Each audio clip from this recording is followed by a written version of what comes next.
Seria a Trindade uma verdade bíblica ou um conceito filosófico tardio, muito posterior aos dias de Yeshua e dos seus primeiros discípulos? Seria Yeshua a própria manifestação do Deus Criador dos céus e da terra, ou isso seria também um conceito filosófico tardio que não tem vínculo nenhum com as escrituras hebreias no seu contexto original?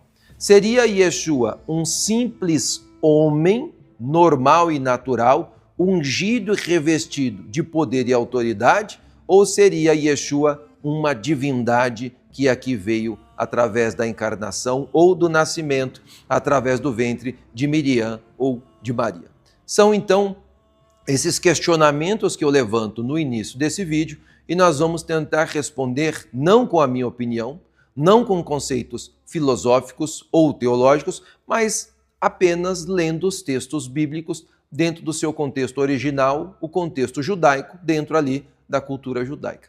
E nada melhor para respondermos sobre o Messias do que as palavras do Messias e dos seus primeiros discípulos. E eu quero então mostrar para vocês um texto de Atos dos Apóstolos, e esse texto, Kefa, ele vai dar uma explicação, uma descrição a respeito do Messias. E óbvio que uma pessoa que conviveu com Yeshua, andou com Yeshua, viu a morte de Yeshua, sua ressurreição, os milagres que ele operou, a sua assunção aos céus, agora fazendo uma descrição do Messias, ele não vai economizar palavras ou conceitos para descrever o Messias prometido ao povo de Israel. Se é uma divindade, ele vai dizer. Se não é uma divindade, ele vai dizer. Vamos analisar as palavras de Pedro. Acompanhem comigo Atos, capítulo de número 10, o verso de número 38, que diz assim: como Deus ungiu a Yeshua Hanotzeri com espírito e com poder, o qual andou fazendo bem e curando a todos os oprimidos do diabo, porque Deus era com ele, e nos mandou pregar ao povo e testificar que ele é o que por Deus foi constituído juiz dos vivos e dos mortos. E a isso dão testemunho todos os profetas, de que todos os que nele creem receberão o perdão dos pecados pelo seu nome. Todos os que creem nele, como? E aqui está a resposta fundamental. Em momento algum, nós vemos nas palavras de Pedro, aqui em Atos dos Apóstolos, capítulo 10, o conceito de que Yeshua seria Deus, segunda pessoa da Trindade. Pelo contrário, Pedro faz uma separação muito clara entre Yeshua, o Messias, e Deus, o Criador. Ele sempre deixa claro que Yeshua não tinha poder de si mesmo. Yeshua não fazia nada por si mesmo. Ao contrário, ele diz assim: como Deus ungiu Yeshua com o Espírito e com poder. Aqui nós então abrimos a primeira caixinha de interrogação. Se Yeshua é Deus, qual a necessidade teria de que ele fosse, primeiro, ungido com o Espírito, que é o Espírito de Deus? Então veja que, na mentalidade de Pedro, Yeshua foi ungido com o Espírito e com poder, e andou libertando todos os oprimidos do adversário. Por que ele andou fazendo isso? Porque ele era Deus? Tinha divindade em si mesmo? Não. Ele continua dizendo, porque Deus era com ele. Então veja que na mentalidade de Pedro, discípulo de Yeshua, principal coluna da congregação primitiva, Yeshua é um homem que foi ungido com o Espírito e com o poder, porque Deus era com ele, para que ele pudesse fazer tudo o que ele fazia. E muitas pessoas dizem assim, não, mas quando ele esteve aqui, ele esteve como homem. Quando ele ressuscitou como Deus. Isso não faz sentido, por quê? O próprio texto de Atos, capítulo 10, está sendo relatado após a ressurreição de Yeshua. Então, se Kefa acreditasse que Yeshua era Deus, ele diria aqui, porque o Deus Yeshua, porque Yeshua, Deus, mas em momento algum ele diz isso. Ele diz o quê? Porque Deus ungiu Yeshua com espírito e com poder. Mas ele vai dizer que o perdão dos pecados está diretamente ligado ao quê? A crença em Yeshua. Não como uma divindade, não como Deus, mas como o Mashiach prometido ao povo de Israel e a todas as nações da terra. Existe um outro texto que é muito importante, e eu quero ler com vocês esse texto, e eu quero que você analise comigo, que é o texto de João, capítulo 4, o verso de número 21. E o texto verte assim: Disse-lhe Yeshua, mulher, crê-me que a hora vem em que nem neste monte, nem em Jerusalém, adorareis ao Pai. Vocês adoram o que não sabem, nós adoramos o que sabemos, porque a salvação vem dos judeus. Mas a hora vem, e agora é, em que os verdadeiros adoradores adorarão o Pai, em espírito e em verdade, porque o Pai procura tais que assim o adorem. Deus é espírito, e importa que os que o adorem em espírito e em verdade. A mulher disse, eu sei que quando Mashiach vier, ele anunciará tudo. E Yeshua disse, eu sou o que falo contigo. Veja que nesse diálogo que Yeshua está tendo com a mulher samaritana, e para quem não sabe, a mulher samaritana é uma das descendentes de Jacó. Tanto é que ela está no poço e ela vai dizer, o nosso pai Jacó cavou esse poço. Mas o ponto aqui é, Yeshua, em momento algum, nesse diálogo que ele está tendo com essa mulher, ele pede adoração, ele pede para que seja adorado. Ao contrário, ele devota e dedica toda a adoração ao Pai. Ele diz assim, Deus é Espírito, e ele procura os verdadeiros adoradores que o adoram em espírito e em verdade. A mulher samaritana fazia parte de um contexto religioso aonde Samaria adorava com o seu próprio culto, com a sua própria liturgia, completamente separado do culto e da liturgia do templo em Jerusalém. E Yeshua está dizendo, vocês têm boa intenção, vocês estão fazendo com uma kavaná sincera, mas da forma errada. Vocês adoram o que não sabem. Ou seja, essa mulher samaritana provavelmente era devota, o povo samaritano era muito devoto na sua adoração e submissão, mas fazia da forma errada. E o Messias vem ensinar, vocês adoram o que não sabem, nós adoramos o que sabemos, porque a salvação vem dos judeus. O primeiro ponto aqui é o que o próprio Messias Yeshua se inclui como um adorador.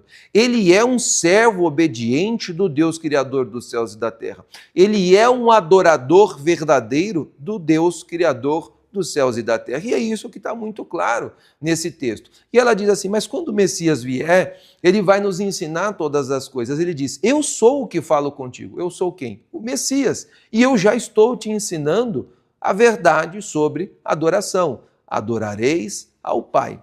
Mas além desse versículo, nós temos um outro versículo muito importante, e eu quero que você acompanhe comigo, que é o versículo de João, capítulo 17, e o verso de número 3, que ele vai dizer o seguinte, a vida eterna é esta, que te conheçam a ti só, por único Deus verdadeiro, e a Yeshua, o Messias, o enviado.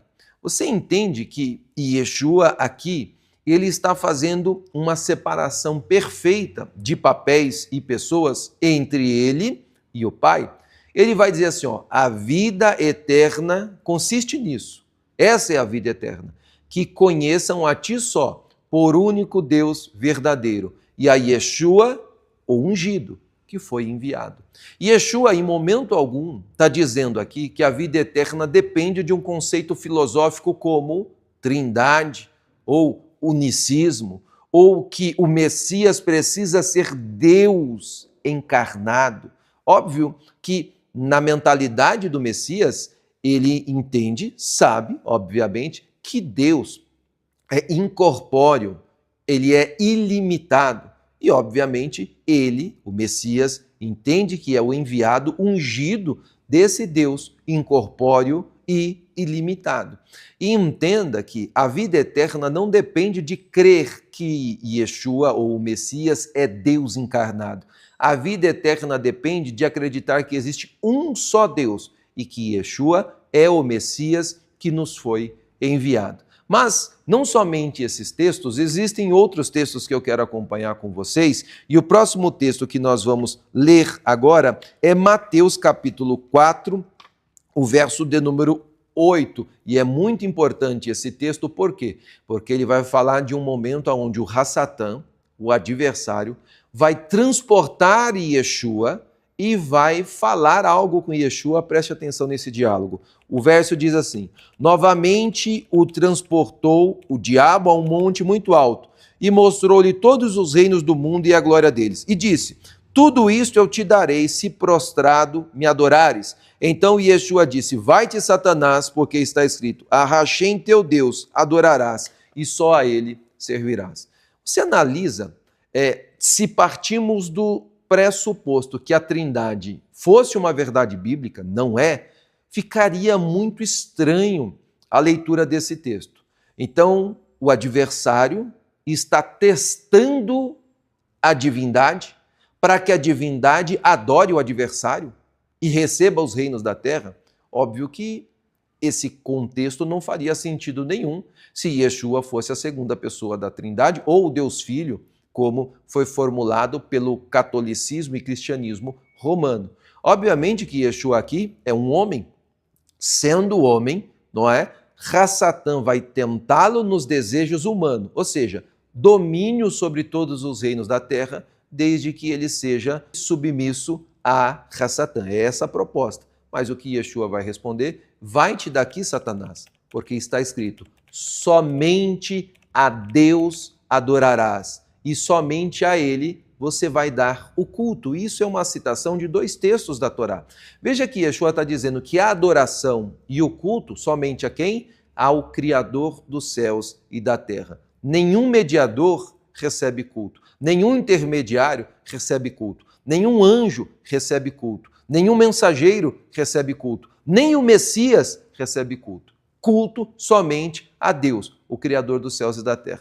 E Yeshua está citando um texto de Devarim, Deuteronômio, e eu vou acompanhar com vocês esses 2 textos e você vai ver junto comigo os textos que ele está usando para rebater essa acusação, né, de Hassatã. E ele diz assim, ó, Devarim 6,13 e também o verso 20 diz assim, ó, a Hashem teu Deus temerás, a ele servirás e pelo seu nome jurarás. E Deuteronômio 10, 20 diz, a Hashem teu Deus temerás, a ele servirás e a ele te chegarás e pelo teu nome jurarás. Então Yeshua está usando a Torá para dizer, somente a Deus eu vou servir, somente a Deus eu vou cultuar, somente a Deus eu vou adorar. Em hipótese alguma, Yeshua concebeu a possibilidade de que ele fosse adorado como uma divindade. Enquanto esteve aqui, isso jamais foi ensinado por ele. Mas agora, nós vamos ver a restauração do Evangelho eterno.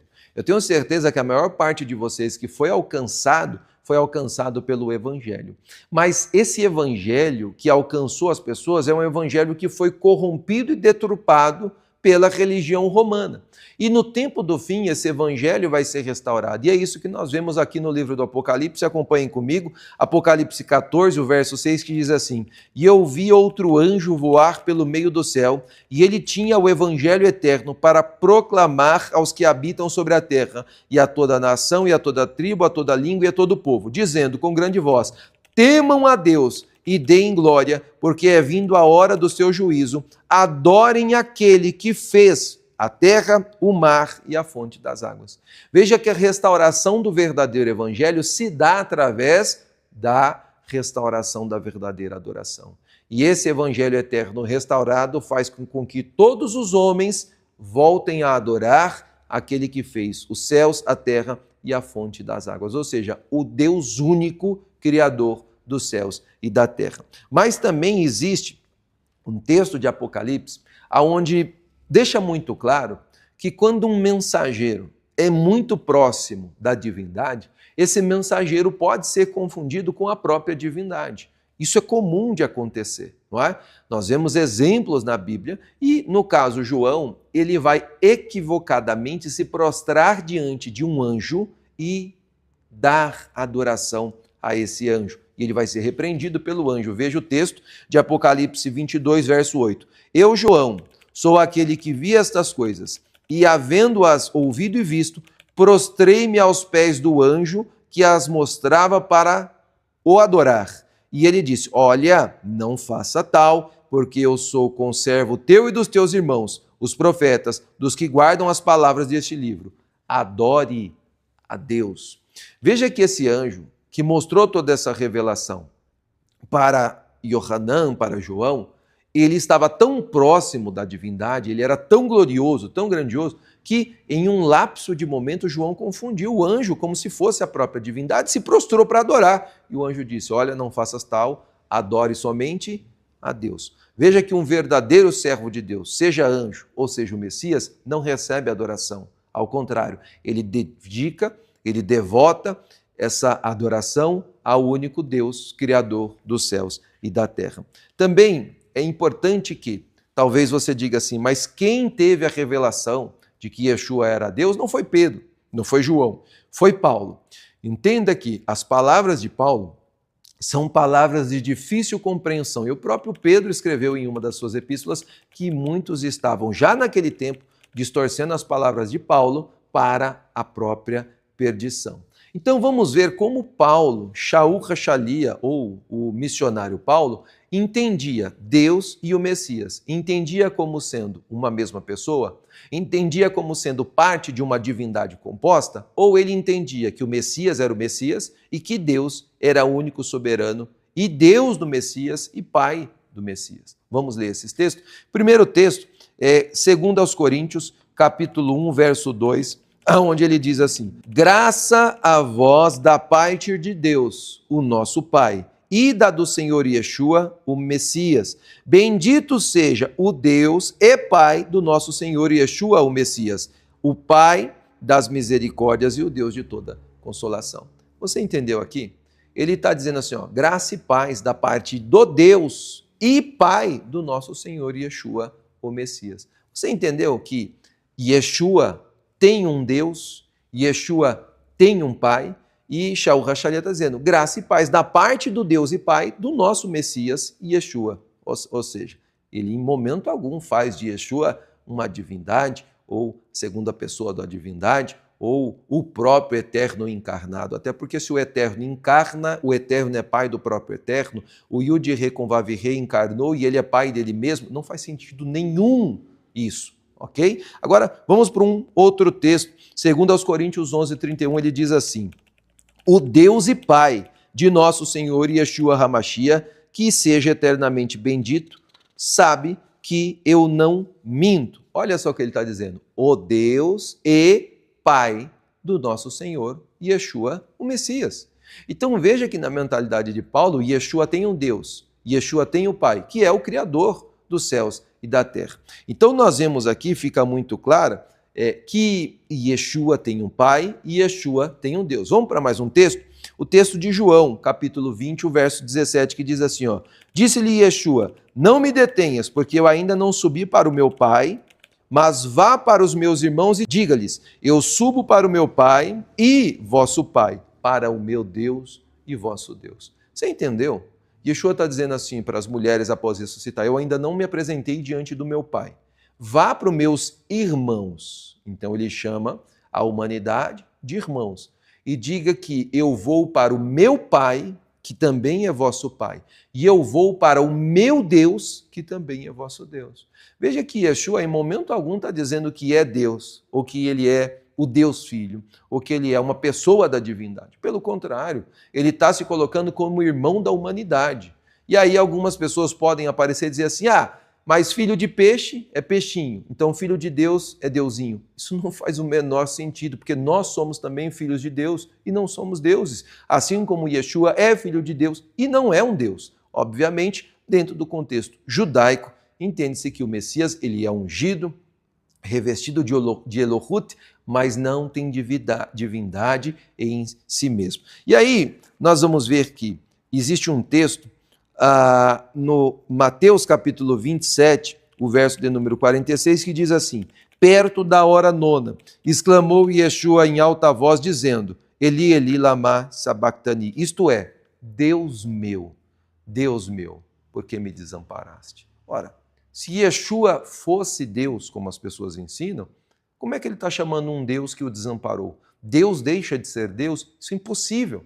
Aí você vai dizer, não, mas ele se esvaziou da sua glória, ele se esvaziou. Entenda, você precisa entender as palavras no contexto na qual estão sendo escritas. Shaul Rachalia deu provas ao longo da Brit Hadashah que ele entendia que Yeshua era o Mashiach, filho de Deus, e que Deus, o Pai, ele é separado do Messias, não é? E existem textos como, por exemplo, o texto onde o Messias diz, eu e o Pai somos um. Aí você vai dizer, se ele e o Pai é um, logo ele é Deus. Não, porque no mesmo livro ele vai dizer que os discípulos sejam um comigo, assim como eu sou um com o Pai. Então, se ele é um com o Pai e ele é Deus, nós sendo um com o Messias também somos deuses? Obviamente que não. O que ele está dizendo é unidade de propósito. Ele é um com o Pai, porque ele é a perfeita expressão da vontade divina que veio em meio à humanidade. A perfeita expressão da vontade divina, mas não a divindade em si mesmo. E olha que interessante o que nós vemos aqui.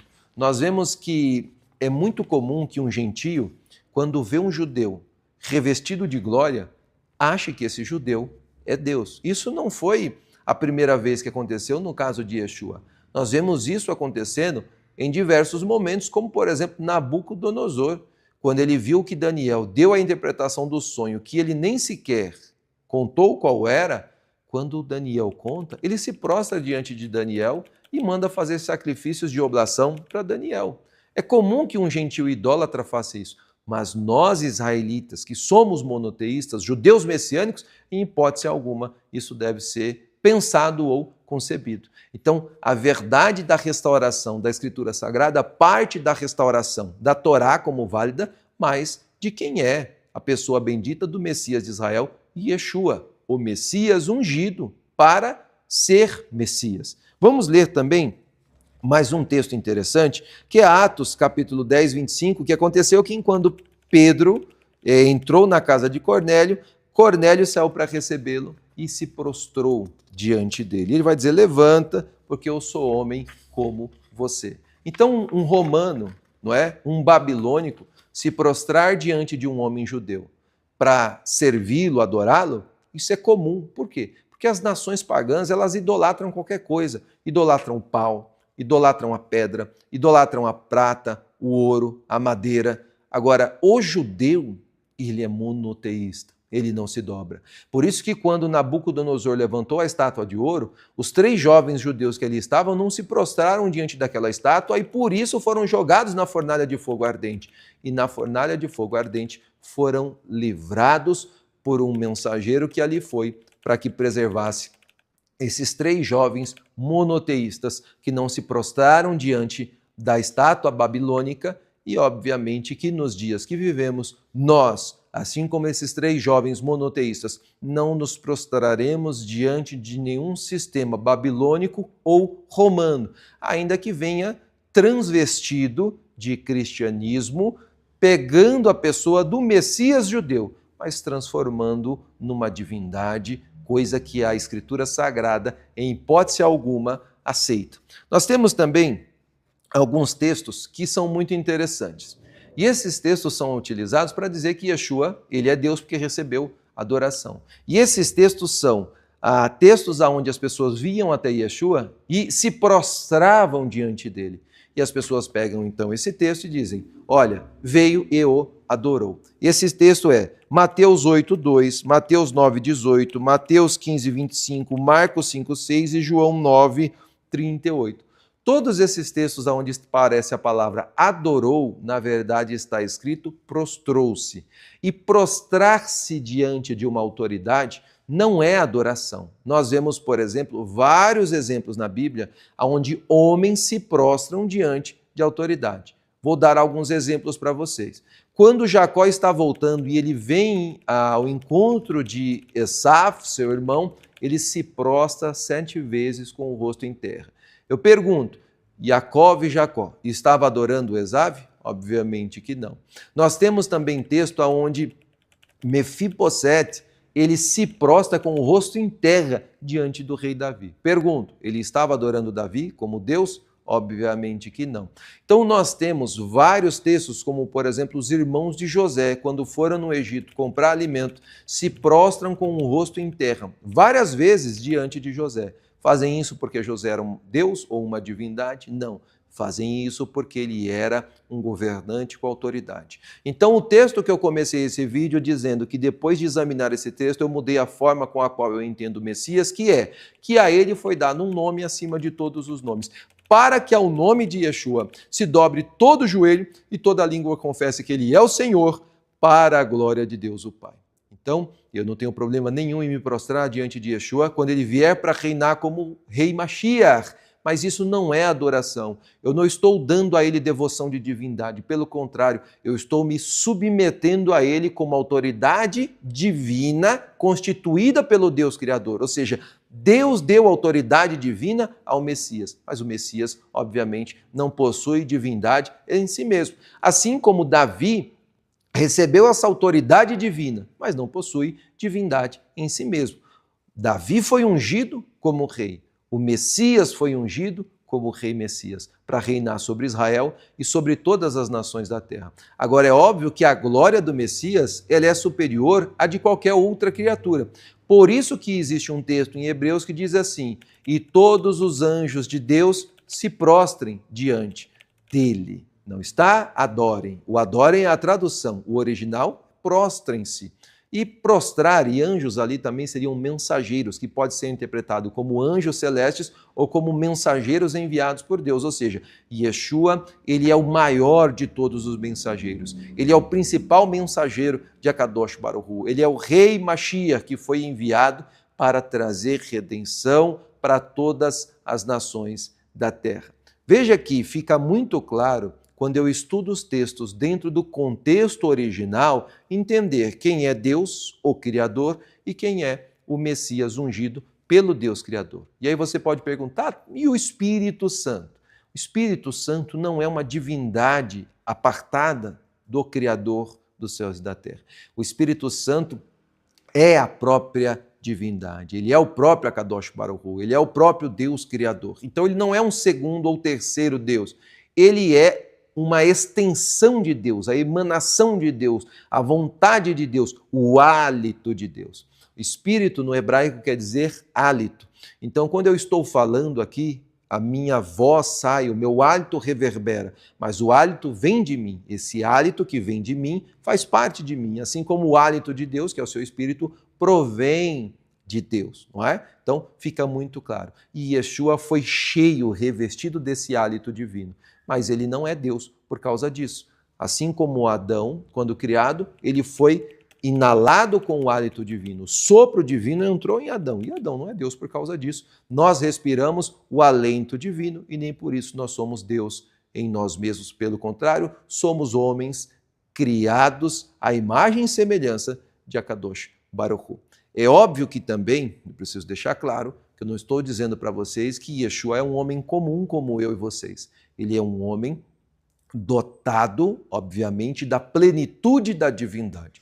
Então, a plenitude dessa presença divina habitou em Yeshua. Aquilo que em nós habita como um fragmento, uma partícula, nele habitou na plenitude. Mas essa divindade habitou em Moisés. Essa divindade habitou em Davi. Essa divindade habitou em profetas. O próprio Davi, quando ele transgride um mandamento, ele fica atemorizado dizendo, não tire de mim o teu espírito. Então Davi tinha o espírito da divindade que habitava nele, mas Davi não é Deus por causa disso. Moisés, em um dado momento, vai dizer que o seu fardo está muito pesado. Deus vai dizer, pegue 70 dos anciãos e eu vou distribuir o espírito que está sobre você, sobre os 70 que vão te ajudar. Entenda que em Moisés há um fragmento, em Davi há um fragmento, nos profetas há um fragmento, em Yeshua habita a plenitude. E essa plenitude depois vai ser distribuída a todos os homens. Quando na primeira aliança poucas pessoas eram ungidas com o Ruach HaKodesh, com o Espírito de Deus, no caso agora, na aliança messiânica, toda a humanidade está apta a ser revestida com o Ruach HaKodesh, porque a divindade na sua plenitude habita no Messias, e o Messias distribui isso a todos aqueles que nele creem. Esse é, então, o entendimento que nós, aqui da Congregação Israelita Beit Shalom, uma sinagoga judaico-messiânica, ou seja, composta por judeus, descendentes de judeus e também não-judeus que acreditam em Yeshua como o Messias de Israel, temos a respeito da pessoa bendita de Yeshua, o Mashiach. E antes que alguém apareça aqui dizendo, mas negar a divindade do Messias é um passo anterior a negar o próprio Messias. Em hipótese alguma. Nós entendemos quem é o Messias, entendemos a plenitude da divindade que habita no Messias, sem necessariamente precisar fazer do Messias uma divindade. E aqui estamos, centenas de judeus messiânicos na congregação israelita Beit Shalom, servindo ao Deus Criador dos céus e da terra, mantendo firme a fé em Yeshua, o Mashiach prometido e enviado a todas as nações da terra. E isso em nada nos afasta de Deus e muito menos da fé no Messias de Israel, Yeshua. Pelo contrário, nós estamos vivendo o tempo onde as verdades da Escritura Sagrada estão escancaradas a todo aquele que tem humildade para reconhecer e sinceridade para buscar a verdade nos textos bíblicos. Agora é óbvio que se você for examinar as Escrituras, isolando versículos, traduções e conceitos filosóficos, você vai achar alguma base, obviamente, para tentar descredibilizar todos esses textos que nós trouxemos aqui para vocês. Mas a Bíblia seria, então, contraditória. E eu acredito numa Bíblia que é perfeita e harmônica, do Gênesis ao Apocalipse. E Yeshua é o Messias prometido ao povo de Israel. Foi revestido de divindade, revestido de Elohut. O Verbo divino habitou nele na plenitude. Essa palavra que estava com Deus, o Criador dos céus e da terra, lá no princípio, essa primeira emanação da Or Haganus, da luz que estava oculta, essa primeira emanação desse arquétipo espiritual do Adam Kadmon, isso se tornou visível para nós através do Messias de Israel, Yeshua. Mas volto a dizer, um homem, porque existe um texto que diz assim, há um só Deus e um só mediador entre Deus e os homens, Yeshua, o Messias, vírgula, veja o que Paulo vai dizer, homem. Em momento algum ele diz, Yeshua, o Messias, Deus. Então, eu faço aqui a conclusão com esse texto que eu acho que é um texto-chave. Primeiro, a vida eterna é essa, que conheçam a ti só por único Deus verdadeiro e que Yeshua, o Messias, foi o seu enviado. E também há um só Deus e um só mediador entre Deus e os homens, Yeshua, o Messias, homem. Se você gostou desse conteúdo, tem apreciado o trabalho da Congregação Israelita Beit Shalom, e deseja fazer uma contribuição para essa maravilhosa organização religiosa, os dados vão aparecer para você aqui na sua tela, estão na descrição desse vídeo e também no primeiro comentário fixado aqui nesse vídeo. Também, se você ainda não é aluno do curso Judaísmo Messiânico na Prática, o link para você se tornar aluno dessa maravilhosa plataforma Premium Digital está aparecendo aqui para você, tanto no comentário fixado quanto também na descrição desse vídeo. E se você quer assistir esse vídeo e todos os vídeos aqui do YouTube numa plataforma Premium Digital, ter acesso aos PDFs que nós usamos aqui, assistir esses vídeos offline quando você quiser, basta você se tornar membro da comunidade do Hateshuvah. Lá você vai ter todos os conteúdos que estão aqui no YouTube para assistir sem propaganda, sem interrupção e offline, caso assim você deseje. Dito isso, Shalom.